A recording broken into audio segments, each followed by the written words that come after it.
കടം വേണോ? ലോകോത്തര ബ്രാൻഡുകളുടെ എല്ലാ മൊബൈൽ ഫോണുകളും smart T V, smart watch, headset തുടങ്ങിയ എല്ലാ ഗാഡ്ജറ്റുകളും തവണ വ്യവസ്ഥയിൽ സ്വന്തമാക്കൂ. ജ്യോതി മൊബൈൽസ്, ഏരൂർ.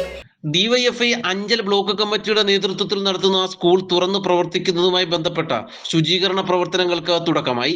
ഏരൂർ മേഖലാ കമ്മിറ്റിയുടെ നേതൃത്വത്തിൽ ഏരൂർ സർക്കാർ LP സ്കൂളും പരിസരവും വൃത്തിയാക്കിക്കൊണ്ടായിരുന്നു പ്രവർത്തനങ്ങൾക്ക് തുടക്കം കുറിച്ചത്. ഡിവൈഎഫ്ഐ സംസ്ഥാന കമ്മിറ്റി അംഗം ബൈജു ഉദ്ഘാടനം ചെയ്തു.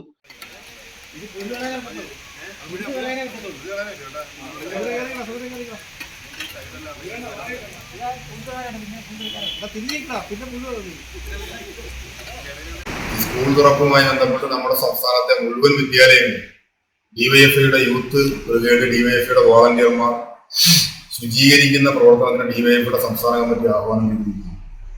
മുൻ വർഷങ്ങളിലും ഡിവൈഎഫ്ഐ നടത്തിയിട്ടുള്ള വലിയ ഇടപെടൽ സ്കൂൾ തുറപ്പുമായി ബന്ധപ്പെട്ടെല്ലാം സ്കൂളിന്റെ പരിസരം ശുചിയാക്കുന്നത് ഉൾപ്പെടെ സ്കൂളിലെ ഭൗതിക സാഹചര്യങ്ങൾ മെച്ചപ്പെടുന്നതിനാവശ്യമായ വലിയ ഇടപെടലാണ് കേരളത്തിലാകമാനം ഡിവൈഎഫ്ഐ എന്ന യുവജന സംഘടന നടത്തിക്കൊണ്ടിരിക്കുന്നത്.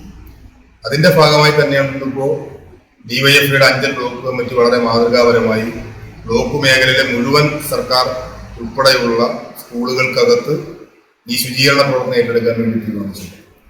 ഏരൂർ മേഖലാ കമ്മിറ്റിയുടെ നേതൃത്വത്തിൽ ഇന്നിപ്പോ ഏരൂർ ഗവൺമെന്റ് LP സ്കൂള് ശുചീകരിക്കുന്നതിന് എത്തിയിട്ടുള്ള ഡിവൈഎഫ്ഐയുടെ സമര വാളണ്ടിയർമാർ, യൂത്ത് ബ്രിഗേഡ് പ്രവർത്തകർ നമ്മുടെ ഈ സ്കൂളും പരിസരവും എല്ലാം വൃത്തിയാക്കാൻ വേണ്ടി തീരുമാനിച്ചിരിക്കുകയാണ്.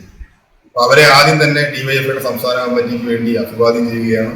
CPM അഞ്ചൽ ഏരിയ കമ്മിറ്റി അംഗം Ajayan, DYFI Anchal block secretary Shine Babu, service സഹകരണ bank president Linumon, Anchal block vice president Shikha Padman, Eroor മേഖലാ secretary Nikhil Babu, president Anand, block committee അംഗം Revathi, SFI area president Buhari, local secretary Anand, Athul, Sugin, Arjun എന്നിവർ നേതൃത്വം നൽകി.